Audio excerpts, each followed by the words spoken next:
Okay, let's chat over some ideas I've been having about, about what I'm calling emotional fitness. Now, this is kind of an interesting, way of looking at emotions, but I always find it's actually easy for me to use fitness and gym, just kind of mentalities as a way of relating to certain things. It's a helpful framework for me to use. And I was thinking about how a lot of these emotional experiences and skills that I've been exploring and really getting into could be approached a little more like we approach our fitness, right? Something that's observable and repeatable, something you can look at and actually gauge your progress. And not that you should do this in a negative way, but also to compare it to others. Like, see, oh, this person has these particular attributes, or the skills that they have are showing in this particular way. And I think that can be helpful for just understanding yourself better and where you're at and what kind of emotional capacities you might be missing. So anyway, just thinking about how I could format maybe like a set of challenges, or really just a mindset and a way to approach a more emotionally informed and intelligent way of acting and being and moving. So what does that mean? So the way I would think about that, the way I would explain it, is movement with very low levels of emotional access isn't very inspired, and it's not very strong, it's not very present, and it's sort of missing substance. And as you bring some emotional depth and power, some horsepower to it, it elevates the experience, it elevates the expression. And I think that's a massive missing component to something like the way we approach physical fitness. And what we do in a gym is actually very limited emotionally. And you end up with places where any sort of actual emotional expression might be outright discouraged. I'm thinking of like Planet Fitness, where they don't want men to grunt or something when they're lifting weights, which it's fine if you want to create a certain environment for a particular person, but also it's worth noting that that's a it's kind of a problem to really put effort and intensity into such a negative box. It's I don't know what I can say. It's kind of like toxic for a guy to have this idea that effort and intensity, passion, focus, that kind of thing, is actually bad in some way. Because you might wonder about, like, why is focus in there? Well, if you focus entirely on say a lift, if you narrow the beam of your attention down to the smallest, most detailed view of your experience of performing that lift, let's say it's a deadlift, some maximal effort kind of thing. As you narrow your attention to it, it's almost like you can't help but exert yourself. It's part of the experience. You can't, the reason why you're not exerting yourself is you're thinking about other things. You're distracted. You're giving yourself excuses. Your mind is going all over the place. But everywhere but putting your attention on the lift. Now, I'm not an expert on lifting, if it wasn't already obvious, but I still think that view holds up, where your attention and focus is going to be a massive source of power and energy. And being able to learn how to harness that, call that an emotional capacity, like your ability to harness that emotional focus and power, is, well, it's nowhere that I see in in like mainstream training culture. And why not? Like, why not have a practice centered around being able to harness and focus emotional energy? You know, I've spent a lot of time now trying to get access, kind of a greater emotional access, specifically to learn how to let out really messy, kind of unsocial feelings, kind of in the form of, you know, it looks like an adult throwing a tantrum, like just a lot of kicking and screaming. And it's been, you know, fantastic. It's opened me up a lot, and I love it.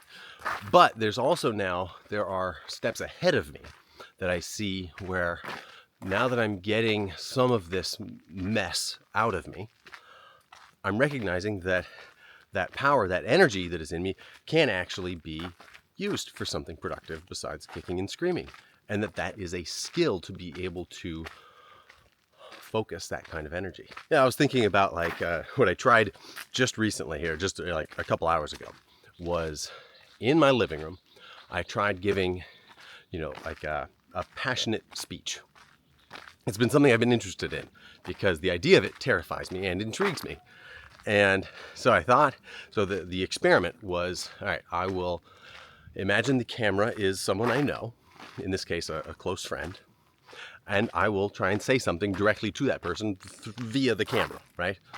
Like pretending they will watch it. And so it closes the gap in a way. The better I'm able to kind of believe that fantasy that that person will watch it, then the more complete the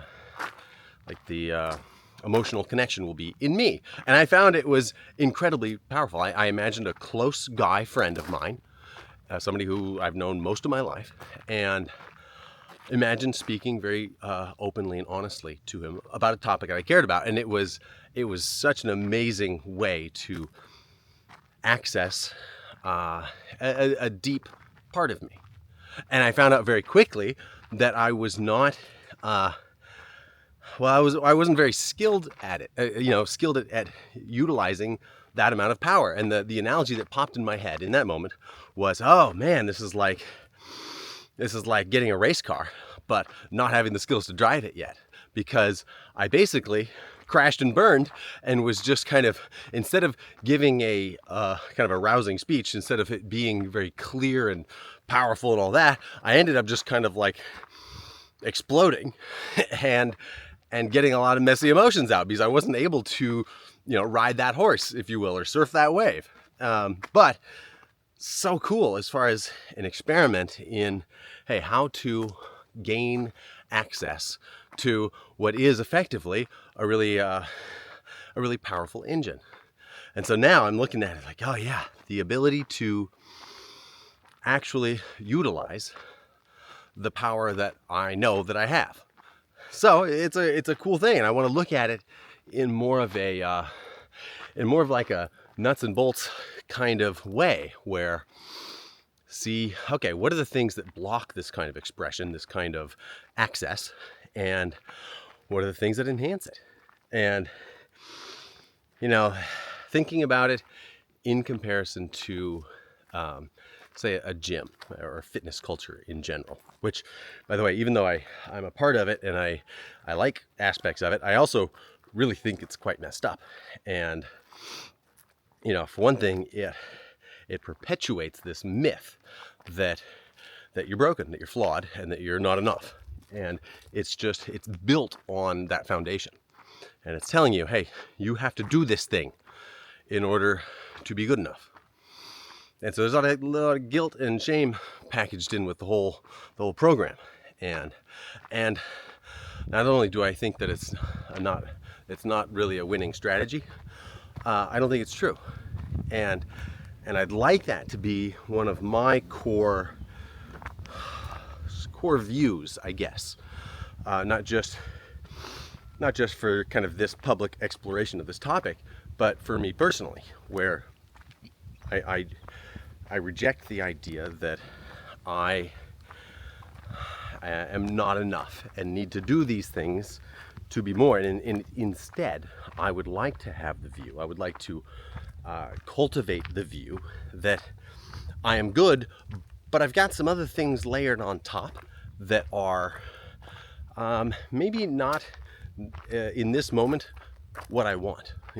Things that got put on top of me that served a valuable function at one point, but now after I've been dragging them along with me for probably decades, I'd like to shed some of them. And so I like this idea of using a practice, using training, and it could be anything, but in this case I'm kind of thinking of this abstract idea called emotional fitness. Approach it like, oh, what I'm here to do isn't to gain something. I don't want to gain some superpower, because that immediately casts me in a light of lack, of not having enough, right? Of needing something, needing some sort of extra credit to get a passing grade, right? And instead, I'd like to look at it as, oh, you know what? I've got a layer on me that is actually blocking access to that good thing that I want. So instead of, oh, I want this, I want to gain emotional, strength and passion, things like that. Instead of thinking I want to get that, instead thinking, oh, I've got these things blocking my emotional strength and passion. I'd like to shed that thing that is blocking it. And then that thing, that emotional power and everything will come out of me naturally, because it is me, because it was always there. It was just being constrained or contained by something.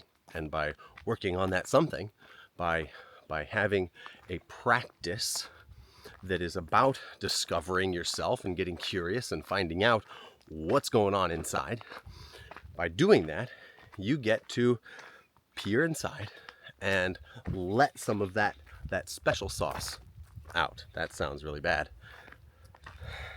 See, this is what happens when you wing it. You step in something really gross, and anyway, I like it, and I like the idea of experimenting with it. That's been the biggest thing, and it's been one of my holdups, is that I'm always stuck on the idea that I'm not good enough, and I have to, do X, Y, Z before I will be good enough, before I can start a business, before I can have an interest, almost. Before I can apply myself to something, I first have to fix myself. And I'm sick of that. It's just getting old, I've been telling myself that in some way, on some level, for decades, and it's getting really old. So, I like the idea of making some experiments about emotional fitness. Now, things related to emotions, and for me, that is always paired with movement, or at least almost always paired with movement. I just really like using movement as a window into this work. I have my microphone with me, but I didn't actually use it. Whatever, we got the built-in one. One of those things being dance, getting to see in your movement what kind of emotional access and contact you have. That's another one. I want to explore that word, contact. Not today, but in another video. I just think it's a really great word, as opposed to connection. They mean basically the same thing, but for some reason, the word contact actually lands a lot better for me and doesn't carry with it some of from the airy-fairy woo-woo baggage that the word connection has for some people. So, emotional fitness. So, take that idea and maybe ask yourself, how much time relative to traditional mainstream fitness, how much time is your emotional fitness worth? If you'll spend X hours a month working out, how many hours a month do you think the emotional side is worth? And to be clear, what I mean is your ability to have that engine actually running at full capacity. This is like, you don't logic your way into an amazing life that really vibes with That's not the way it works. You need something that grabs you enough that you have the emotional horsepower working in your favor. So I don't mean it as like, oh, I want to train to be more emotional or something like that. It has nothing to do with that. It's about having capacity, having access, and being able to use that capacity and access to be in contact with a deeper power, a deeper sense of purpose, and just depth of life, depth of feeling. Anti-numbness. Okay, going too far. Anyway, that's the idea. So we'll think up some challenges or drills even. I think drills could be a useful way of looking at this kind of work, because it calls in or it calls back to, like, say, high school athletics, something like that. Because I don't know about what it's like for people that didn't play sports in high school, but I part of me got stuck in that frame of mind. So it actually kind of helps to think about things in terms of sports or working out, things like that. But thinking of like a drill, like say maybe a drill in this case could be doing that exercise of imagine talking to someone that is going to watch the video. So looking at a camera and speaking to the camera as if that person will watch it. And if you kind of shake that one off, like, it seems kind of weird, let me tell you, it's kind of crazy. It actually unlocks some serious feelings. So if you want to try that out, if you are feeling extra courageous here, take your phone, set it on something so it's aiming at you, and record a video, and imagine that a loved one, someone very close to you, will watch it at some fortuitous time. Okay? So if you have a kid, imagine they watch it when they are an adult with their own family. Or if you could imagine a parent watching it on their deathbed. Something where it's got real meaning. And I'll tell you, you'll find out really quickly that it's actually terrifying. It's scary as all hell. And what is going to come out is probably going to be not so much a real coherent, beautiful message. It's probably going to be kind of messy. Like you're gonna open up some things there. And the amount that you open up is the amount that you believe that they will actually be watching it. So the more that you can allow yourself to fall into that fantasy, the more you will have access to in the moment. Now, that's kind of going off into the deep end right away. I'm telling you, it's kind of freaky. If you want to try it though, I would recommend trying it with, if you here's the way to put it. If you don't feel like you have very good access, emotional access in that experiment, like if you try it and you're just like, "Hi, Mom, how's it going?" if you're not getting some real juice flowing, then that is probably related to the fact that you don't feel safe enough to do it. Like you feel you've got a lot of this is my kitty. Meow. I think it would mean that you've got a lot of your mental bandwidth is being spent on things like being self-conscious and worrying about if somebody's going to see you or something like that. You don't feel safe enough to go fully into that very vulnerable state. Which, by the way, it's worth mentioning. That's what doing something vulnerable is. It's terrifying, and to do it is an act of courage. So, if you want to go for a ride, try the camera thing. Imagine it's somebody that you really care about, a child, a parent, a sibling, a significant other, a childhood friend, something like that. And try and record a message for them. Believing, you don't have to actually send it to them. Let me be really clear on that. In fact, you almost certainly will not. But imagine that they're going to watch it at some point in the future. And just see if that allows you to touch on something that is, deep and powerful, and probably kind of surprising. So, well, consider that your intro into emotional fitness. And if you try it, I would love to hear what happened and what that experience was like. So, all right. Thank you. And yeah, give that a shot. Good luck. And we'll see what happens.